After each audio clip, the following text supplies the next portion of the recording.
दोस्तों, गौतम बुद्ध की शिक्षा हर किसी के जीवन को नई दिशा दे सकती है। अगर आप भी इसे मानते हैं तो कमेंट्स में नमो बुद्धाय लिखना मत भूलिए। एक समय की बात है, नगर में एक व्यापारी रहता था। अपने और अपने परिवार के भरण पोषण के लिए वह नमक का व्यापार करता था। उसके परिवार में पत्नी और 2 पुत्र थे। व्यापारी के दोनों पुत्रों का स्वभाव बिल्कुल अलग था। जहां एक और बड़ा पुत्र बहुत ही संकोची और शर्मीले स्वभाव का था, उसे किसी से बात करने में भी शर्म आती थी, वहीं उसका छोटा पुत्र बहिर्मुखी स्वभाव वाला व्यक्ति था। वह किसी से भी अपनी बात कहने में कभी संकोच नहीं रखता था। लोग अक्सर बड़े पुत्र को भोला और बेवकूफ समझते थे। कई बार लोग उसके भोलेपन का फायदा भी उठा लेते थे और वह पलटकर कभी किसी को कुछ नहीं कहता था। व्यापारी अपने पुत्र के इस स्वभाव के कारण बहुत अधिक नाराज होता था। बातचीत न कर पाने और शर्मीले स्वभाव के कारण व्यापारी ने कई बार अपने पुत्र की पिटाई भी कर दी थी। हालांकि इस वजह से उसके पुत्र का स्वभाव सुधरने के बजाय और भी खराब हो गया। बचपन से ही बड़ा पुत्र बेहद परेशान रहने लगा था। उसके अंदर आत्मविश्वास की कमी हो गई थी। परीक्षा में वह आते हुए प्रश्नों के उत्तर भी अपने डर के कारण नहीं लिख पाता था। इस कारण उसकी शिक्षा भी ठीक ढंग से नहीं हो पाई। बड़ा पुत्र जब युवावस्था को प्राप्त हुआ, तब व्यापारी ने उसे अपने साथ व्यापार में हाथ बटाने को कहा। अपने पिता से डर के कारण वह व्यापार करने को तैयार हो गया, किंतु वह कई बार ऐसी गलतियां कर देता था जिससे व्यापारी बहुत अधिक नाराज हो जाता था। एक दिन व्यापारी किसी दूसरे काम के कारण शहर गया हुआ था। उस समय उसकी दुकान पर बड़ा पुत्र बैठा हुआ था। तभी कुछ लोग आए और उन्होंने बड़े पुत्र से कहा कि हमें तुम्हारे पिता ने भेजा है। उनका यह संदेश है कि इस समय दुकान में नमक की जितनी बोरियां रखी हुई है वह सब हमें दे दो। उन्होंने नमक की सभी बोरियों को शहर मंगवाया है। व्यापारी का पुत्र उनसे प्रश्न पूछने की हिम्मत जुटा ही रहा था कि वे दोनों आदमी दुकान के अंदर घुस गए और दुकान में जितनी भी नमक की बोरियां रखी थी सबको तांगे में रखा और लेकर चले गए। व्यापारी के पुत्र ने उन्हें रोकने का प्रयास किया, किंतु संकोच और शर्मीलेपन के कारण वह उन्हें कुछ कह नहीं पाया। उसने मन ही मन सोचा कि यदि मैं इन्हें नमक ले जाने से रोकूं तो पिताजी मुझ पर नाराज होंगे। कुछ समय बाद जब व्यापारी शहर से वापस आया तो खाली दुकान देखकर उसने अपने पुत्र से प्रश्न किया कि नमक की बोरियां कहां गई? यह दुकान इतना खाली खाली क्यों है? तब बड़े पुत्र ने धीमे स्वर में कहा कि कुछ लोग दुकान पर आए थे और उन्होंने मुझसे कहा कि आपने नमक की बोरियों को शहर मंगवाया है, और दुकान में से सारी बोरियों को निकाल कर लेकर चले गए। व्यापारी ने अपना सिर पीट लिया। उसने अपने पुत्र को दुकान से धक्का देते हुए कहा कि तू मूर्ख का मूर्ख ही रह जाएगा। वे लोग तुझे बेवकूफ बनाकर सारा सामान ले गए। तुमने मेरा बहुत भारी नुकसान करवा दिया। यहाँ से दूर भाग जाओ और घर वापस मत आना। यदि तुम वापस आए तो मैं तुम्हें पीट पीट कर सीधा कर दूंगा। व्यापारी का बड़ा पुत्र इस बात से बेहद दुखी हुआ। एक बार फिर उसके शर्मीले स्वभाव के कारण उसके पिता उससे और अधिक नाराज हो गए। साथ ही व्यापार में भी इतना नुकसान हो गया। उस समय नगर के सभी लोग व्यापारी के पुत्र पर हंस रहे थे और उसका मजाक बना रहे थे। उसे बहुत अधिक शर्मिंदगी महसूस हो रही थी। यही वह समय था जब उसने सोच लिया कि अब उसके जीवन में कुछ भी ठीक नहीं हो सकता है। वह सदैव मूर्ख का मूर्ख ही रह जाएगा और इस समाज में रह रहे लोगों के साथ कदम से कदम मिलाकर कभी नहीं चल पाएगा। व्यापारी का पुत्र नगर से बाहर आ गया और एक नदी के किनारे बैठकर खूब रोया।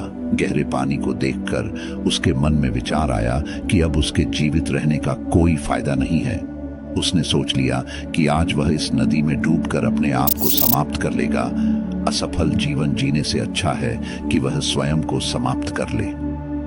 उसने जैसे ही नदी में छलांग लगाई, एक बौद्ध भिक्षु ने उसे बचा लिया और नदी से बाहर निकाल कर ले आए। व्यापारी का पुत्र बौद्ध भिक्षु पर नाराज होने लगा और कहने लगा कि तुमने मुझे क्यों बचाया? मैं इस असफल जीवन को जीना नहीं चाहता। बौद्ध भिक्षु ने उसे समझाया कि जीवन एक ही बार मिला है और यदि तुम जीवित ही नहीं रहोगे तो असफलता को खत्म करके सफल कैसे बनोगे? तब व्यापारी के पुत्र ने कहा कि मेरे जीवन बहुत अधिक समस्याएं हैं। यह सभी समस्याएं मेरे संकोची और शर्मीले स्वभाव के कारण हुई है। मैंने अपने पिता का नुकसान करवा दिया। मैं एक अच्छा पुत्र नहीं हूं। अपने स्वभाव के कारण मैं शिक्षा ग्रहण भी नहीं कर सका। यह सारा संसार मुझे मूर्ख समझता है। क्या किसी मूर्ख को इस संसार में जीने का अधिकार है? तब बौद्ध भिक्षु ने कहा कि तुम्हारे इस प्रश्न का उत्तर तो मेरे गुरु ही देंगे। चलो, मैं तुम्हें मेरे गुरु से मिलवाता हूं। व्यापारी के पुत्र ने कहा कि वह किसी से बात नहीं करना चाहता। आज वह अपना जीवन समाप्त कर लेगा।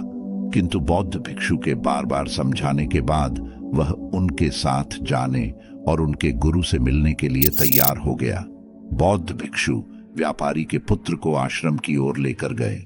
वहां पर व्यापारी के पुत्र ने देखा कि एक व्यक्ति पेड़ के नीचे ध्यान मग्न बैठे हुए हैं। तभी बौद्ध भिक्षु ने कहा कि यह हमारे गुरु गौतम बुद्ध हैं। दोनों ने गौतम बुद्ध को प्रणाम किया। वह युवक वहीं पर बैठ गया और गौतम बुद्ध को देखकर रोने लगा। गौतम बुद्ध ने उससे उसके रोने का कारण पूछा।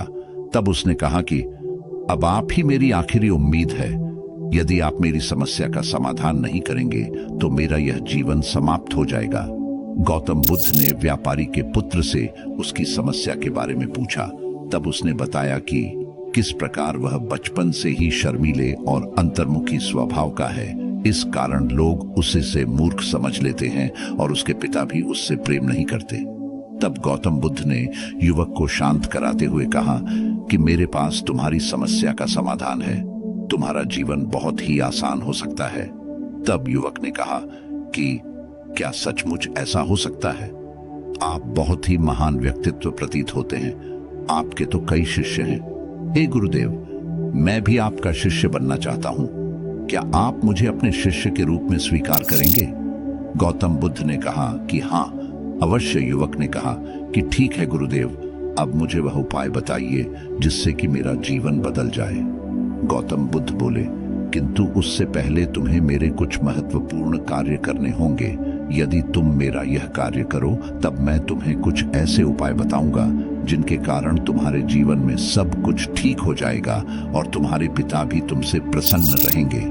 गौतम बुद्ध ने उस युवक को कहा कि आज से 3 दिन बाद मैं तुम्हें ऐसे उपाय बताऊंगा जिससे तुम्हारा जीवन बदल जाएगा। किंतु 3 दिनों तक तुम्हें मेरे सभी कार्य करने होंगे। मैं जैसा जैसा कहूंगा, यदि तुम वह कार्य को करने में सफल रहे तो तीसरे दिन के बाद तुम्हारा जीवन बदल जाएगा। तुम्हारा पहला दिन कल से शुरू होगा। अभी जाओ और आश्रम में ही आराम करो। अगले दिन व्यापारी का पुत्र गौतम बुद्ध के पास पहुंचा और कहा कि हे गुरुदेव, मुझे पहले दिन का कार्य बताइए। तब गौतम बुद्ध ने कहा कि आज तुम्हें 10 अजनबी व्यक्तियों से बातचीत करनी है और उनका हाल जानना है। इसका लेखा जोखा शाम तक लेकर आना।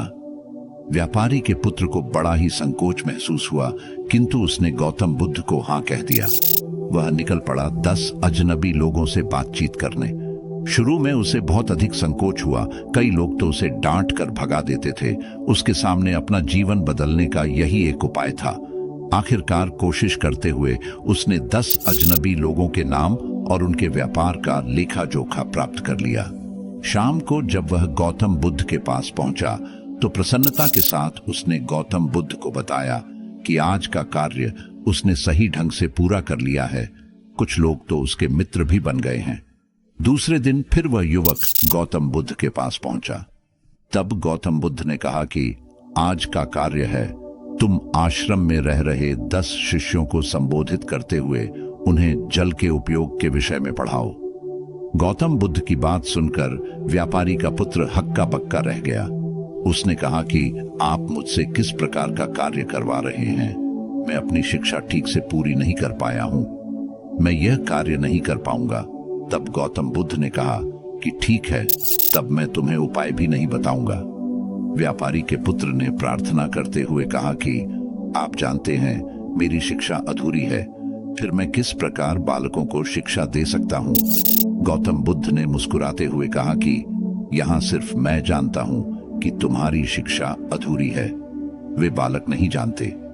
तुम रोज अपने जीवन में जल का उपयोग करते हो, यही सब बातें जाकर उन बालकों को बतानी है। आखिरकार व्यापारी के पुत्र के पास कोई रास्ता नहीं बचा। हिम्मत जुटाकर वह उन बालकों के पास पहुंच गया। शुरू में तो उसके हाथ पैर कांप पड़ रहे थे, किंतु आखिरकार उसने जल की विशेषताओं के बारे में बताना प्रारंभ कर दिया। उसने बालकों को जल की 5 विशेषताएं बताई और जल्दी से वहां से भाग आया। गौतम बुद्ध के पास आकर उसने कहा कि बहुत अधिक डर लग रहा था, किंतु मैंने बालकों को जल की 5 विशेषताएं बता दी हैं। गौतम बुद्ध ने कहा कि जो एक बार फिर कोशिश करके आओ। व्यापारी का पुत्र ने एक बार फिर हिम्मत जुटाई और बालकों को जल के विषय में पढ़ाना शुरू किया। इस बार व्यापारी के पुत्र को बिल्कुल डर नहीं लग रहा था। पूरे आत्मविश्वास के साथ बालकों को शिक्षा दी। तब गौतम बुद्ध ने युवक की प्रशंसा करते हुए कहा कि तुम अवश्य ही साहसी हो। गौतम बुद्ध से शाबाशी सुनकर वह युवक बहुत अधिक प्रसन्न हुआ। युवक तीसरे दिन जब गौतम बुद्ध के पास आया तो गौतम बुद्ध ने उससे कहा कि आज का कार्य तुम्हें थोड़ा अजीब लग सकता है, किंतु आज तुम्हें अपने पिता से मिलने जाना है। गौतम बुद्ध की यह बात सुनकर वह युवक बहुत अधिक डर गया। उसने कहा कि नहीं नहीं, मैं अपने पिता के सामने नहीं जाऊंगा। गौतम बुद्ध ने कहा कि ठीक है, तब मैं तुम्हें उपाय भी नहीं बताऊंगा। आखिरकार उस युवक को गौतम बुद्ध की बात माननी पड़ी। गौतम बुद्ध ने उसे समझाया कि अपने पिता के पास जाकर उनसे क्षमा मांगना और कहना कि तुम्हें एक और अवसर दे ताकि तुम स्वयं को बुद्धिमान साबित कर सको। उसे युवक ने बड़ी हिम्मत के साथ अपने पिता का सामना किया और उनसे क्षमा मांगी। आखिरकार व्यापारी ने अपने पुत्र को क्षमा कर दिया और उसे दूसरा अवसर देने के लिए तैयार हो गए। व्यापारी का पुत्र गौतम बुद्ध के पास आया और उसने जब उपाय के बारे में जानना चाहा, तब गौतम बुद्ध ने कहा कि तुमने स्वयं ही अपना उपाय खोज लिया है। तुम किसी से बात नहीं कर पाते थे, शर्मीले थे। सब कुछ तुम्हारे मन में बैठा हुआ डर था। हम कितने आत्मविश्वासी हैं, कितने शर्मीले हैं और हमारे अंदर कितना डर है, यह सिर्फ हमें पता होता है। बाहरी दुनिया में किसी को नहीं पता होता है। बाहरी दुनिया में हम स्वयं को जिस प्रकार का दिखाते हैं, लोग हमें इस प्रकार का समझते हैं। अगर तुम आत्मविश्वासी नहीं हो तो भी अनजान व्यक्तियों के सामने यदि आत्मविश्वासी होने का अभिनय करो तो किसी को पता ही नहीं चलेगा कि तुम कौन हो। वह युवक समझ चुका था कि गौतम बुद्ध उसे क्या बताना चाह रहे हैं।